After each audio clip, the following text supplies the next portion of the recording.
안녕하세요. 저는 서울에서 반찬 가게를 운영하면서 살고 있는 42세 여성입니다. 운명의 장난이란 말처럼 착하고 성실한 남편을 만나 결혼을 하고 남부럽지 않게 살았는데 불과 5년 만에 모든 것이 끝장나 버렸고 악몽 같은 일을 감당해야만 했습니다. 그때부터 제 인생은 나락으로 떨어져서 가시밭길을 헤치고 모진 고생을 하면서 살아야 했죠. 그 당시만 해도 깜깜한 터널 속에 들어선 것처럼 어둠밖에 보이지 않았습니다. 제 인생은 여기서 끝이 났고 더 이상 희망이 없다는 생각이 들어서 자포자기 상태에 빠졌는데 누군가의 도움으로 새로운 인생을 살게 되는 기적 같은 일을 겪게 되었는데요. 몇 년이 지난 일이지만 그 끔찍한 시간을 어떻게 견뎠는지 신기할 따름입니다. 그때의 경험으로 저는 이런 확신을 가지게 되었습니다. 인생이란 고진감래처럼 모진 고생도 언젠가는 끝이 나고 행복도 어느새 찾아오는 법이죠. 하루하루 사는 게 힘들고 지친다고 생각하는 여러분들에게 제가 어떻게 죽을 고비를 넘기고 구사일생으로 살아났는지 믿기지 않는 영화 같은 경험을 들려드리기 위해 글을 올립니다. 저희 부모님은 트럭을 몰고 다니면서 채소 파는 일을 하셨습니다. 새벽에 농산물 시장으로 나가서 각종 야채를 받아서 거래를 하는 식당에 대주셨고 오후에는 아파트나 주택가를 돌면서 주부들을 상대로 장사를 하셨어요. 부모님이 워낙 부지런하고 남을 속이는 법이 없으셨습니다.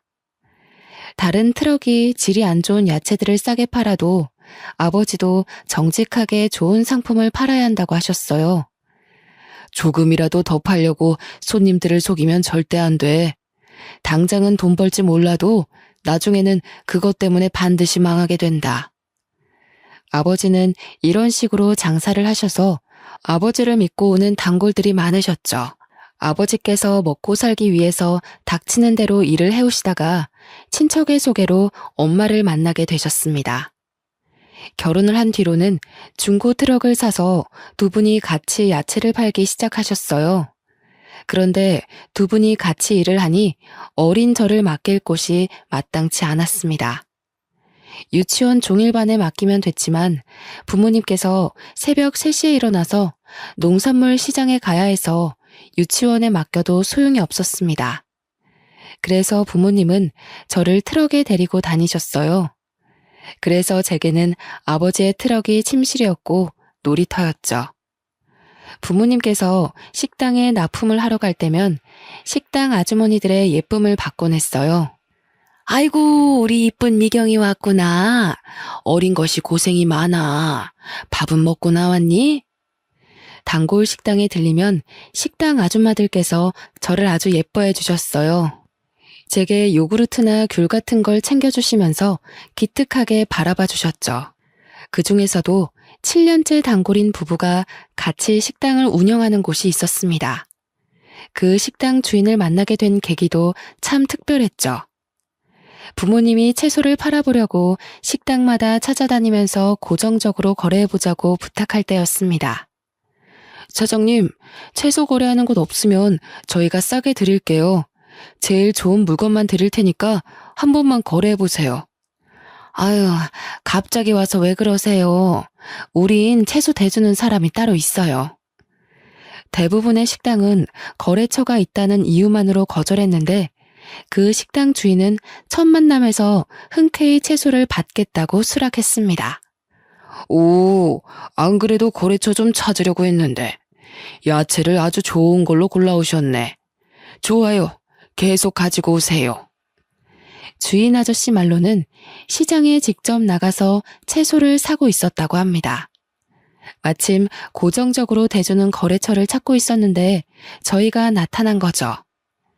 아버지가 가지고 온 물건이 마음에 든 아저씨는 아침마다 시장에 가지 않고 아버지를 믿어보기로 했습니다.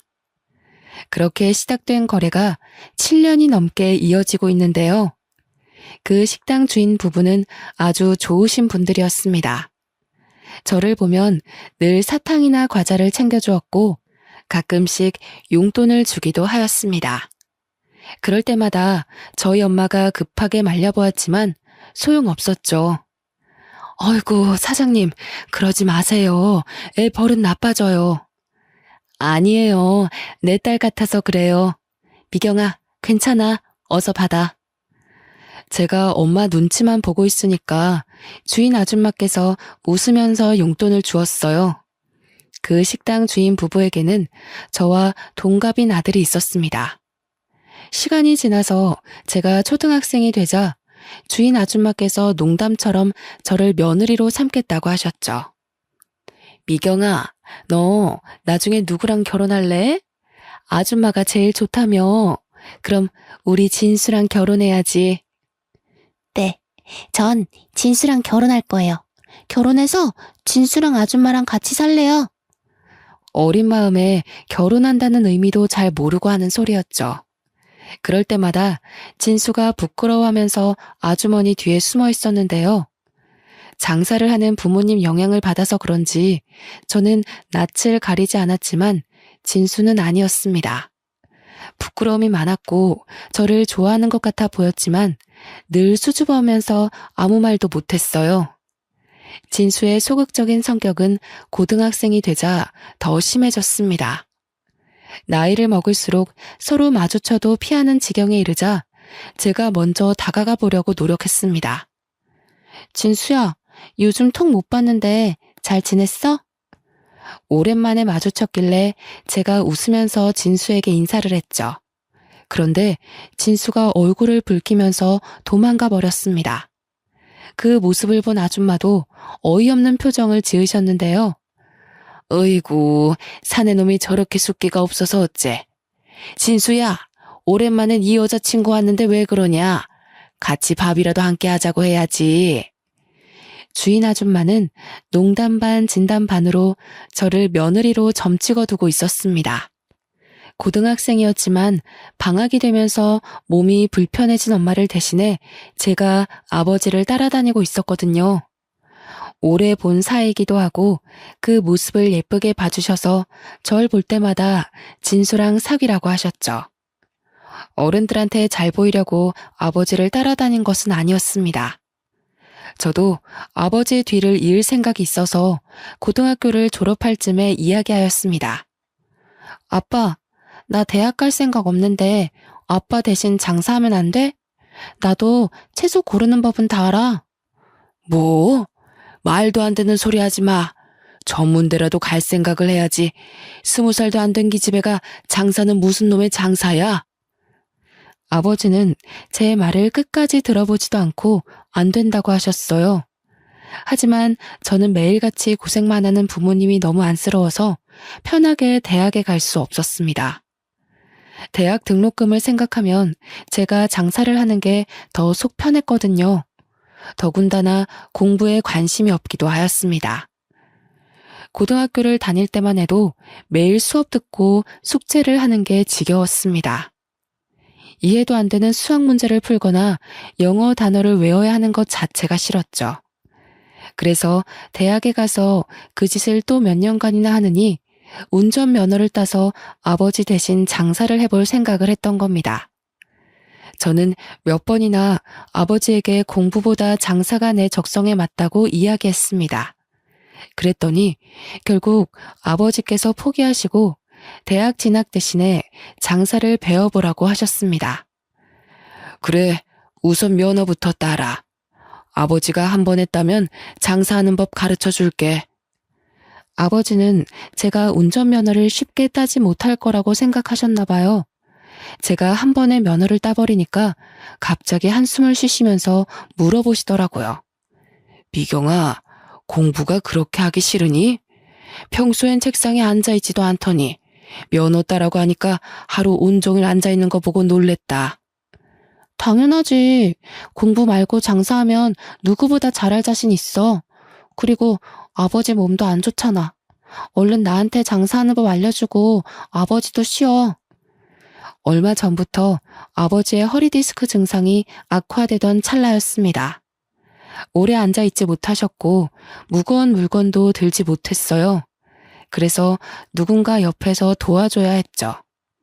엄마도 무릎이 좋지 않은 상태라서 저밖에 나설 사람이 없었는데요. 제가 면허도 한 번 했다고 아버지를 열심히 도와드려서 그런지 아버지께서 제 대학 이야기를 더 이상 꺼내지 않으셨습니다. 그리고 트럭으로 운전 연수를 시켜주셨죠. 아버지께 트럭 운전을 배운 지 한 달이 지나자 저 혼자 운전할 실력이 되었습니다. 아버지도 저를 믿고 운전대를 완전히 넘기셨어요. 배우는 게 빠르네. 네 말대로 넌 장사꾼 체질인 것 같다. 그치? 내가 뭐라 했어. 나 대학 가면 큰일 날 뻔했다니까. 아버지께 인정받게 되니까 신이 나서 더 적극적으로 장사를 했던 것 같습니다. 그래서 그 뒤로 아버지를 대신해서 제가 채소 장사를 하게 되었어요. 단골 식당 주인들은 모두 저를 알고 있어서 장사는 매우 수월했죠. 대부분 아주 기특하다고 칭찬을 해주셨지만 주택가를 돌다가 처음 채소를 사러 온 아주머니들은 새파랗게 어린 제가 혼자서 장사를 하는 걸 보고 놀라셨어요. 어머, 사장님이 젊으시네. 아니, 사장님이 따로 계신 건가? 아니요, 제가 주인이에요. 아버지랑 하다가 물려받았어요. 세상에, 어린 나이에 참 대단하네. 제가 어리기도 하고 여자라서 그런지 주목을 많이 받았죠. 아주머니들도 어린 여자 사장님이라 오랫동안 기억하고 있는 눈치셨어요. 오랜만에 들린 동네가 있었는데 야채가 싱싱해서 기다리고 있었다고 하더라고요. 제가 그렇게 장사꾼으로 자리 잡아가는 사이에 진수는 대학교를 졸업하고 직장에 취직하게 되었어요. 어느 날 진수의 식당에 찾아갔더니 주인 아주머니께서 저를 부르시더라고요. 미경아, 잠깐만 앉아라. 내가 할 말이 있다. 주인 아주머니의 표정이 심상치 않아서 들고 온 야채 상자를 내리고 바로 식탁에 앉았습니다. 제가 실수를 한 걸까 싶었는데 아주머니께서 아주 뜻밖의 말을 꺼내셨어요. 미경이 너도 이제 25살이지? 네, 맞아요. 사귀는 남자는 있니? 아니요, 장사하느라 남자 만날 시간도 없죠. 그런데 그건 왜 물어보세요? 그럼 우리 진수랑 영화 보고 밥 좀 먹고 와라. 네? 갑자기요? 영화랑 밥은 왜? 아니, 진수 이 녀석이 너 좋아하는 것 같은데 끝까지 아니라는 거 있지? 그러면서 너 언제 오냐고 물어보고 어디서 장사하냐고 물어보는데 지겹다 지겨워. 진수가 그랬다고요? 저만 보면 피하는 것 같았는데 설마요? 에이, 내가 용돈 줄 테니까 네가 영화 보러 가자고 해봐라. 진수 그 녀석 좋다고 해볼래 할 거다. 남들이 보면 당혹스럽고 이상한 상황일 수도 있었지만 저는 이번에 진지하게 만나볼까 하는 생각도 들었습니다. 오래전부터 진수에게 호감이 있었고 어릴 때만 해도 진수랑 자주 돌아다녔거든요. 근데 나이를 먹어갈수록 진수는 절 불편하게 생각하는 것 같아서 거리를 두고 있었습니다. 이제 생각해보니 진수도 절 좋아하게 돼서 쭈뼛거렸던 것 같네요. 그래서 저는 남편과 약속을 잡아서 영화를 보았고 본격적으로 연애를 시작하게 되었습니다. 정식으로 만나자는 말이 나오자 역시나 남편이 절 오랫동안 좋아하고 있었다는 말을 꺼내더라고요. 예전부터 너 좋아하고 있었는데 쑥스러워서 말 못했어. 내가 남자답게 먼저 밥이라도 먹자고 하는 거였는데 끝까지 못하겠더라. 남편은 호감을 가지고 있었지만 제게 말을 걸지 못해서 갈팡질팡하고 있었나 봅니다. 그 사실을 알고 있던 시어머니께서 다리를 놔주신 거죠. 저희들은 어릴 때부터 알고 있어서 사이가 급격하게 가까워졌습니다.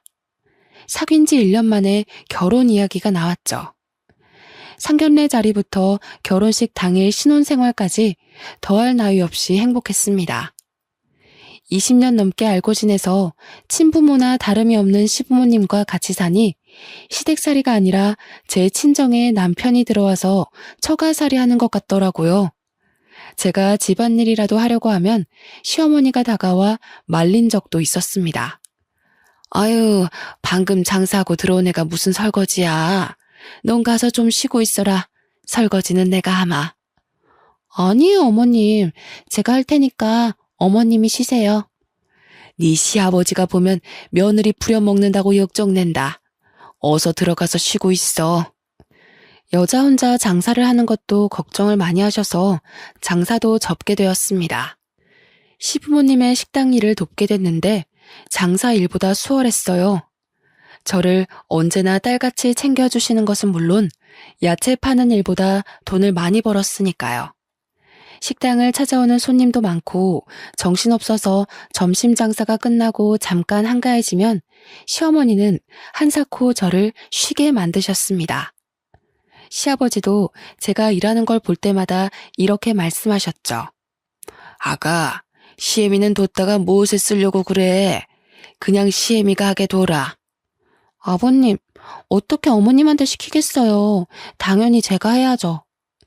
제가 끝까지 테이블 닦는 일을 하고 있으니까 시아버지가 시어머니를 불러서 시키셨어요. 남들은 시집살이 때문에 힘들어 하던데 저는 결혼 후가 훨씬 더 편했습니다. 천국에서 사는 것처럼 편하고 행복했죠. 남편도 제 속을 썩이지 않았습니다. 저밖에 모르는 가정적인 남자였거든요. 그래서 5년 동안 그 흔한 말다툼 한번 하지 않고 늘 웃으면서 지냈습니다. 그런데 꿈 같은 결혼 생활도 금방 끝이 나고 말았습니다. 하루아침에 박살나고 말았죠. 퇴근을 하던 남편이 교통사고를 당해서 허망하게 세상을 떠나버린 겁니다. 음주운전을 하던 승용차가 중앙선을 넘어와서 남편 차와 정면 충돌했다고 하더군요. 그 사고로 가해 차량 운전자도 목숨이 위태로울 정도로 크게 다쳤고 남편은 그 자리에서 사망하고 말았어요. 남편의 사망 소식을 들은 시어머니는 그 자리에서 혼절하고 마셨습니다. 애지중지 키운 외동아들이 세상을 떠나서 저보다 더한 충격을 받으신 것 같았는데요. 그런데 더 나쁜 일은 일어났습니다. 병원에서 겨우 의식을 회복한 시어머니께서 뇌졸중 증상을 보이신 것이었습니다. 말을 제대로 하지 못하고 오른쪽 편마비가 와버렸죠. 남편을 떠나보내고 정신을 추스를 겨를도 없이 시어머니까지 쓰러지자 하늘이 무너질 것 같았습니다. 하지만 저까지 정신줄을 놓고 있을 수 없었습니다. 아버님께 식당을 맡기고 저는 병원에서 숙식을 하면서 시어머니를 돌봐드렸습니다. 아버님도 식당 문 닫을 시간에 병원 앞을 찾아오셔서 제게 힘을 북돋아 주셨죠. 아가, 하늘이 무너져도 절대 용기를 잃거나 포기하면 안 된다. 같이 이겨내자. 식당 쉬는 날에도 병원에 들리셔서 제 손을 잡고 미안하다는 말을 하셨어요. 저와 시아버지는 용기를 잃지 않고 버텼지만 시어머니는 점차 힘을 잃어가고 계셨습니다. 아들을 잃은 후로 실어증에 걸린 사람처럼 말이 없었고 몸이 말을 듣지 않는 지경에 이르자 살아야겠다는 의지를 놓아버리신 것 같았죠. 결국 저희 어머님은 병원에 입원한 지 6개월 만에 돌아가시고 말았습니다. 어머님까지 돌아가시자 정말 눈물밖에 나오지 않더군요. 이제 의지할 사람이라고는 시아버지밖에 없었습니다. 그런데 시어머니 장례식을 치르고 보름이 지나자 아버님께서 놀라운 말을 꺼내셨어요. 안 사람도 죽었는데 네가 계속 내 곁에 있어봤자 뭐하냐. 너도 더 늦기 전에 재혼해라. 내가 좋은 자리를 알아놨다. 아니 아버님, 그게 무슨 말씀이세요? 재혼을 하라뇨. 저는 아버님 모시고 계속 살 거예요. 아니다. 네가 없어도 나는 혼자 잘 살 수 있다. 괜히 너까지 발목 잡혀서 과부로 지내게 할 수는 없어. 네가 재혼 안 하면 혼자 남은 며느리 끼고 사는 고약한 시애비라고 욕할 거야. 그러니까 좋은 사람 만날 준비부터 하거라. 아버님께서 적당한 재혼 자리까지 알아놓으셨다면서 고집을 피우셨어요. 저는 싫다고 했지만 시아버지가 재혼식이 놓쳐서 나중에 후회하지 말라는 말까지 꺼내셨죠. 그 설득과 호소가 한 달이나 이어져서 저도 포기했습니다. 딱 한 번만 만나봐서 아버님 마음이라도 편하게 해드리려고 했는데요. 시장에서 반찬 가게를 하는 여성의 아들을 만나보았는데 생각보다 좋은 사람이었습니다. 전 남편과 다르게 적극적이고 말주변도 화려해서 시간 가는 줄 몰랐습니다. 그렇게 몇 번의 만남을 더 가지다 보니 재혼까지 하게 되었네요. 저랑 재혼한 남편은 아내가 먼저 세상을 떠나서 혼자가 되었다고 했으니까요. 그런 점들 때문에 마음이 잘 맞아서 재혼을 결심하게 되었습니다.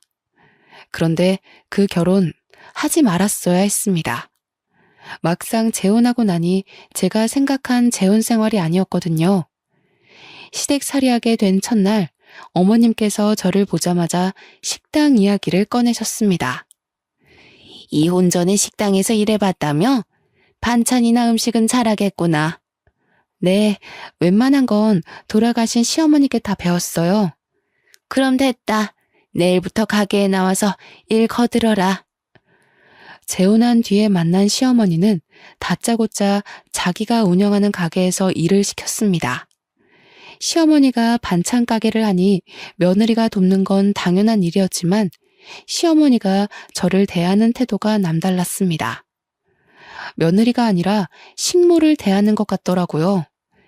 게다가 시어머니는 힘든 일이 생기면 무조건 저를 불렀습니다. 오늘은 총각김치를 담아야 하니 무부터 다듬어 놓고 양념거리 준비해라. 시어머니가 운영하는 반찬 가게는 규모가 상당히 컸습니다. 장사도 잘 되는 편이라서 매일같이 김치를 담아야 했고 여러 가지 반찬거리를 준비하느라 채소를 다듬어야 했어요. 힘이 들어서 잠깐 쉬기라도 하면 시어머니는 금세 다른 일거리를 가져오셨습니다. 아니, 지금 퍼즐 앉아서 뭐 하는 거야? 손님들 오기 전에 반찬들 담아서 포장해 놓으라고. 할 일이 많은데 너만 지금 쉬고 있어? 시어머니는 제가 잠깐이라도 쉬는 꼴을 보지 못했습니다. 매일 채소를 다듬고 만지느라 손에 독이 올라서 부르트고 물기 때문에 습진을 달고 살아야 했어요. 무거운 배추며 무 다발을 옮기느라 허리와 무릎에 골병이 들 지경이었습니다. 어떤 날은 종일 쪼그리고 앉아서 일을 하다 일어서는데 하늘이 노랗게 보이면서 현기증이 일어나서 쓰러질 뻔했죠. 병원에 가봤더니 빈혈이 아주 심하다고 했습니다. 너무 과로하시는 것 같아요. 적당히 쉬어줘야 몸이 버팁니다. 며칠 동안 푹 쉬셔야 할 컨디션이에요. 지금 쉬면 안 돼요. 가게가 한참 바쁠 때라. 이 몸 상태로 일을 하시겠다고요? 의사는 걱정을 했지만 쉴 형편이 되지 않았습니다. 제가 몸이 좋지 않다고 말해보았지만 시어머니께서 갑자기 일하시는 아주머니들을 전부 다 내보내는 거 있죠? 아주머니들이 갑자기 그만두게 되었다며 저한테 작별 인사를 하는데 눈앞이 아찔해지고 말았습니다. 그래서 아주머니에게 인사할 겨를도 없이 곧장 어머님께가 하소연했는데요. 어머니, 아주머니들 전부 다 내보내면 일은 누가 해요? 그러자 시어머니께서 어이없는 표정으로 저를 내려다보시더군요. 누가 하기는 누가 해? 네가 해야지. 멀쩡한 일꾼 놔두고 왜 돈 아깝게 사람을 쓰니? 안 그래도 자르려고 했는데 네가 하도 엄살 피우길래 며칠 더 데리고 있었던 거다. 그 말을 듣는 순간 정말 기가 막혀서 예의 차릴 생각도 들지 않았습니다. 그래서 평소랑 다르게 버럭 소리를 지르고 말았죠. 어머님, 정말 너무하세요. 가게 시작한 후로 빈혈도 심해지고 허리도 안 좋아서 쉬어야 한다고 했잖아요. 그런데 갑자기 이러시는 게 어디 있어요? 원래 의사들 말은 믿을 게 못 된다. 돈이나 벌려고 멀쩡한 사람 환자로 만드는 것들이야. 딱 봐도 아파 보이지도 않더만. 왜 엄살이야? 잔말 말고 어서 시킨 일이나 해. 시어머니는 제가 아프고 힘들어서 죽을 것 같다고 해도 꾀병 부리지 말라고 하셨습니다. 그래서 혼자서 산더미처럼 쌓인 야채를 다듬고 양념을 해서 장사 준비를 해야 했죠. 아침 일찍 가게 문을 열고 채소를 다듬을 때마다 눈물이 저절로 쏟아졌고 시아버지 생각이 절로 들었습니다. 결국 참지 못하고 시아버지께 전화드린 적도 있었는데요. 얘야, 많이 힘들지? 그래, 얼마나 고생이 많겠니? 그렇지만 여자들 시집살이가 원래 그런 거야. 참고 견디거라. 그리고 이제부터 나한테 전화하지 말거라. 내가 네 치납이면 어찌해주겠는데 나도 남의 집 사정 끼어들 수도 없다. 기댈 곳이 시아버지뿐이라서 연락한 건데 이렇게 차갑게 나오시다뇨. 제가 자주 연락드려서 그런 거냐고 조금만 전화하겠다고 사정해도 아버님은 차가우셨습니다. 그리고 며칠 뒤에 다시 전화를 해봤지만 없는 번호라는 안내 멘트가 나오더군요. 아버님께서 아예 전화번호도 바꾸고 저와 연락을 끊어버린 겁니다. 혹시나 하는 마음에 시아버지가 운영하던 식당에 찾아가 봤는데 주인이 바뀌었더라고요. 시아버지는 저 몰래 식당을 처분하신 것 같았습니다. 아버님과도 인연이 끊어졌다고 생각하니 기운이 쭉 빠졌습니다. 이제 별 방법도 없었죠. 시어머니의 구박을 억지로 견디면서 살아야 했는데요. 그러다 남편이 제게 거짓말을 했다는 사실을 알게 되었습니다. 남편의 전처가 갑자기 세상을 떠난 걸로 알고 있는데 그게 아니었어요. 남편은 전처와 이혼을 하고 갈라섰던 것이었습니다. 시어머니와 남편이 둘이 속닥거리는 소리를 듣고 잠자리에 들기 전에 남편에게 물었죠. 당신 나한테 거짓말한 거 있지? 전처랑은 사별한 거라면서 아까 어머님이랑 한 이야기는 도대체 뭐야? 뭐? 설마 몰래 엿들은 거야? 이제 와서 그게 무슨 상관이야? 사별한 거나 이혼한 거나 매한가지 아니야? 그게 어떻게 똑같아? 왜 이혼한 건데? 이상한 이유로 이혼한 거야? 나한테 왜 거짓말한 건데? 이상한 이유로 이혼한 거 아니야. 사실대로 말하면 왜 이혼했는지 물을 거잖아. 그래서 그냥 전처가 죽었다고 한 거야. 아니, 그러니까 왜 이혼한 거냐고. 좋게 말할 때 이야기해. 어머님까지 다 깨우기 전에. 제가 끝까지 물고 늘어지니까 남편이 전처가 바람이 나서 갈라선 거라고 이야기했어요. 그런데 재혼을 할 때 그런 사정을 구구절절 설명하기 귀찮아서 거짓말한 거라고 하더군요. 하지만 남편의 거짓말은 여기서 끝난 게 아니었습니다. 남편이 그동안 사업을 한다고 했지만 알고 보니 백수 건달이었죠. 제게 주는 생활비도 날마다 시어머니를 통해서 돈을 타오던 것이었습니다. 남편이 평소처럼 출근한다고 해놓고 나갔는데 핸드폰을 놔두고 갔길래 급히 남편을 따라간 적이 있었습니다. 그런데 남편이 PC방에 들어가더니 안 나오더라고요. 혹시나 해서 따라갔더니 남편이 컴퓨터 게임을 하고 있었습니다. PC방 알바생한테 남편에 대해 물으니 단골 손님이라고 하더군요. 딱 봐도 일하러 간다고 해놓고 매일 여기로 온 것 같아 저도 참다 못해 폭발하고 말았습니다. 당신 여기서 지금 뭐 하고 있는 거야? 설마 매일 여기 와서 게임하다가 온 건 아니지? 내가 무슨 거짓말을 했다고 그래.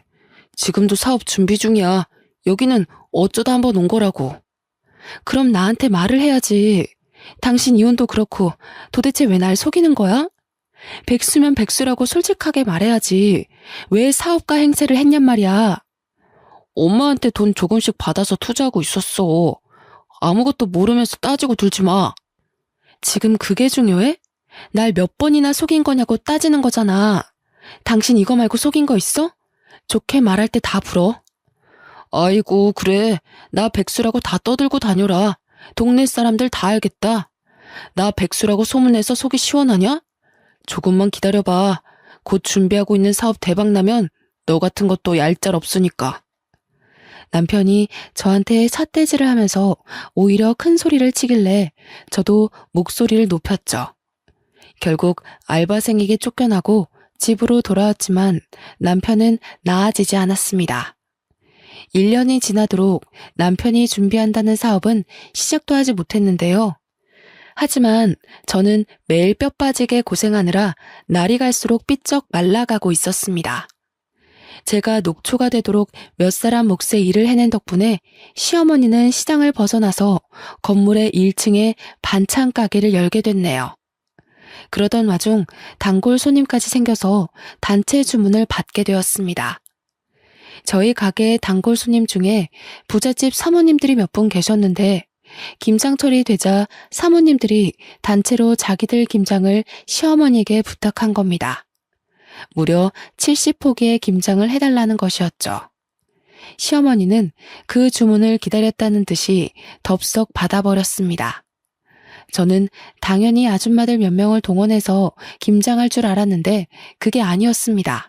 갑자기 아무도 없는 가게에 저를 부르더니 김장 이야기를 꺼내더라고요. 김장 70포기 해달라고 주문이 들어왔거든.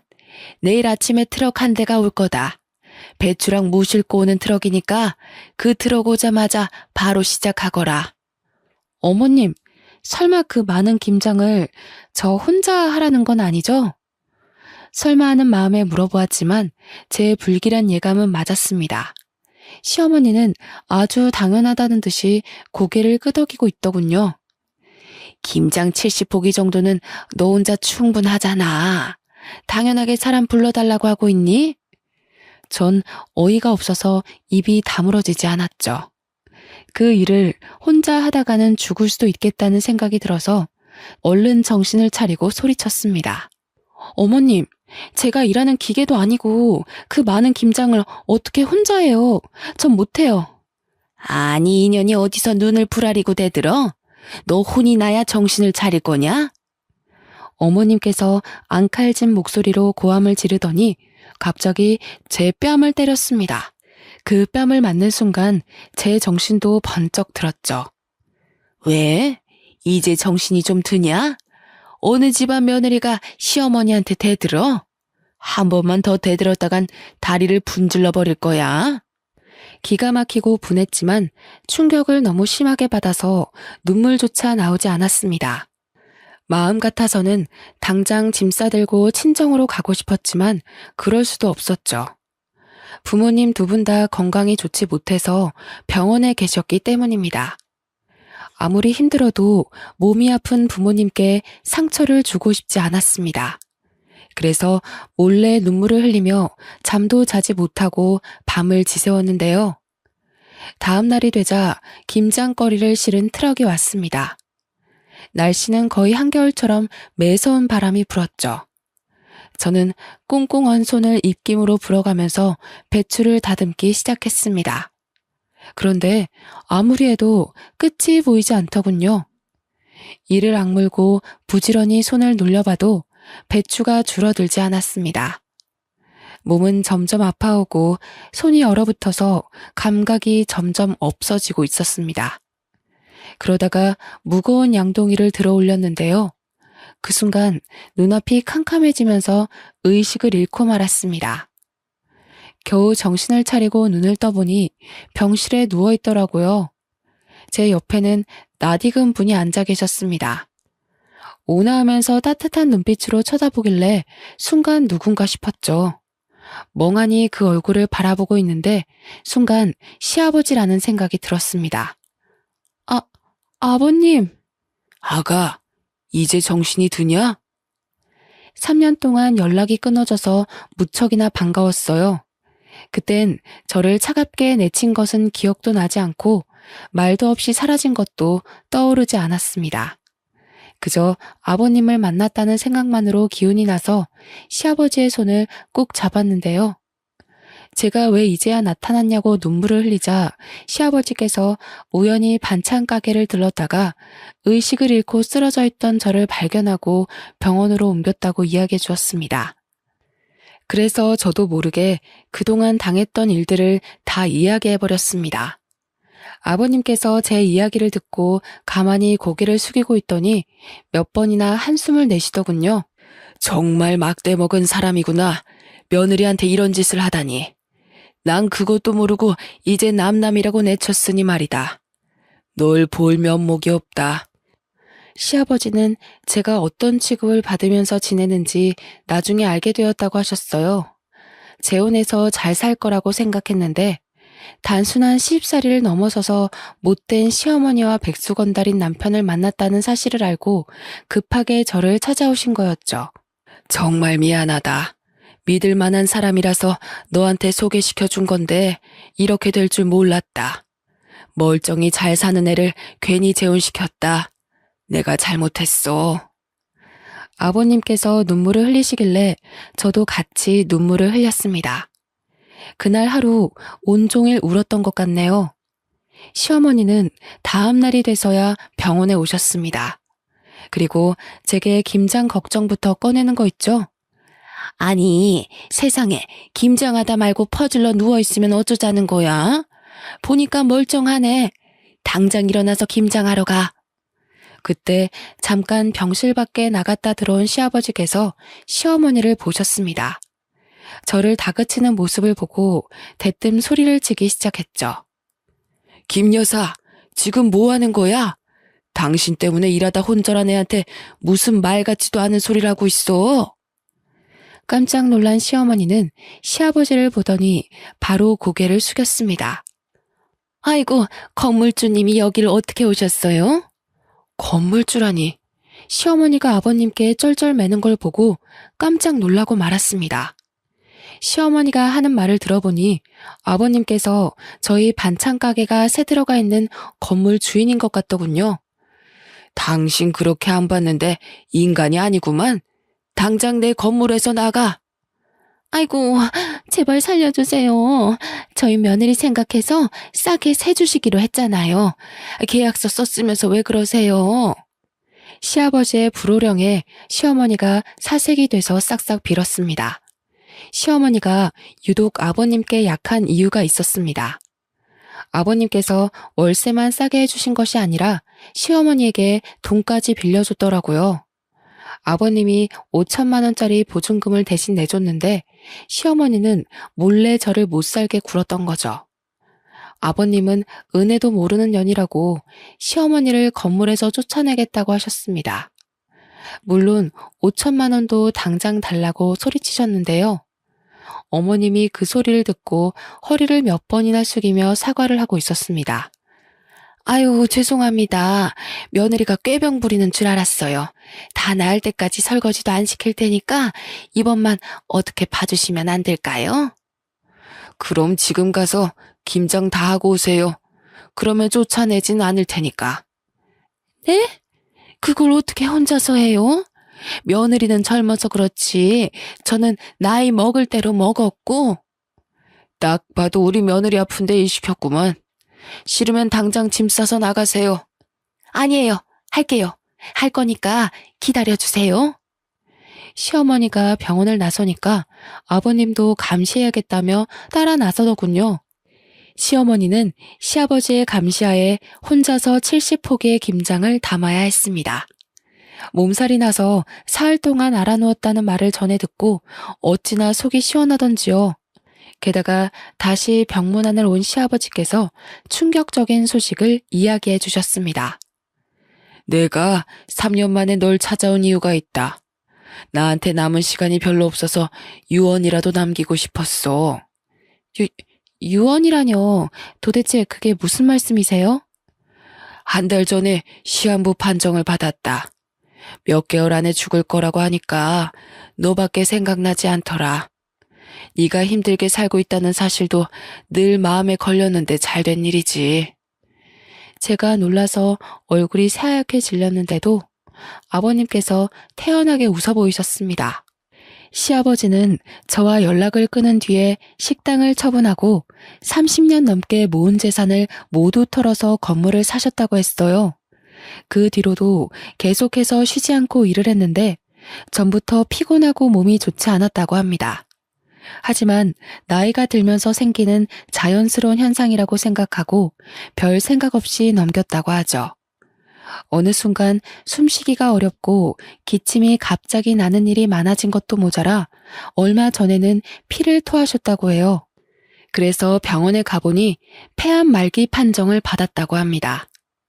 수명이 길어야 1년 정도밖에 안 남았다는 말을 듣고 아버님께서 모든 걸 내려놓고 절 찾아오셨습니다. 어차피 내가 죽으면 나한테 남은 재산 너한테 주려고 했다. 내가 낳은 자식은 아니지만 널 생각하면 늘 애틋해. 친딸처럼 내 곁에 두고 오순도순 지내는 거였는데 왜 결혼을 시켰을까 후회만 가득하구나. 아가, 진심으로 미안하다. 아버님이 저를 이렇게까지 특별하게 생각할 줄은 몰랐습니다. 게다가 아버님께서 충격적인 소식을 한 가지 더 알려주셨습니다. 바로 남편이 저 몰래 내연녀를 만나고 있다는 사실이었죠. 사업을 준비한다는 건 새빨간 거짓말이었고 시어머니께 탄 돈으로 내연녀와 동거를 하고 있었던 것입니다. 시어머니도 그런 사실을 알고 있었지만 저를 며느리가 아니라 그냥 막 부려먹는 식모 정도로 생각하고 있어서 아까우셨나 봅니다. 행여나 이혼해서 노예 하나 사라질까봐 입 다물고 있었던 거죠. 제가 그 사실을 전해 듣고 시어머니를 찾아가 따지니 어머님이 그제서야 제게 사과의 말을 건넸습니다. 얘야, 누구나 실수하는 법이야. 어쩌다 너한테 못할 짓 했지만 한 번만 용서해다오. 나까지 널 속이고 있어서 미안하다. 아니, 내가 말하려고 했는데 우리 아들이 또 이혼할까봐 그랬어. 좀 이해해다오. 시어머니는 엎드려서 남편의 잘못을 용서해달라고 빌었지만 그것 역시 거짓말이란 사실을 아주 잘 알고 있었습니다. 그래서 저는 법의 힘을 빌려서 그동안 제가 당한 만큼의 대가를 받아냈어요. 전 시부에게 빌렸던 5천만 원과 남편의 바람에 의한 이혼 소송까지 진행해서 시댁은 총 7천만 원을 뱉었어야 했는데요. 돈이 없으니 대신 위자료로 일단 반찬 가게를 준다고 하길래 반찬 가게를 제가 가져올 수 있었습니다. 물론 철저하게 남은 돈은 분할 납부받기로 약속했고요. 그리고 시아버지 덕분에 건물주가 되었지만 반찬 가게는 직접 운영하고 있을 생각입니다. 건물주라고 한가하게 놀고만 있지 말라는 아버님의 지시가 있었거든요. 시아버지는 지금 호스피스 병동에서 조용히 여생을 지내시고 계세요. 길어야 1년이라고 했지만 3년이 지난 지금도 제가 보기에는 잘 지내고 계시는데요.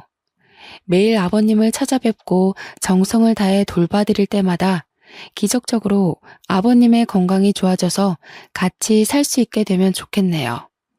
그리고 제게 반찬 가게를 넘겨준 시어머니는 알거지 신세가 되어버렸습니다. 아들이 무능하니 돈 벌 궁리가 없어진 거죠. 겨우 장만한 반찬 가게를 제게 넘겨주고 생계가 막막해졌는지 어느 날 갑자기 저를 찾아오기도 하였습니다. 얘야, 이렇게 찾아와서 미안하다. 내가 돈이 없어서 그런데 조금이라도 빌려주면 안 되니? 돈 빌려주면 갚을 수 있으세요? 차라리 제 가게에서 일하세요. 그럼 먹고 살기는 해드릴게요. 대신 김장 70포기 정도 혼자서 하실 생각하셔야 돼요.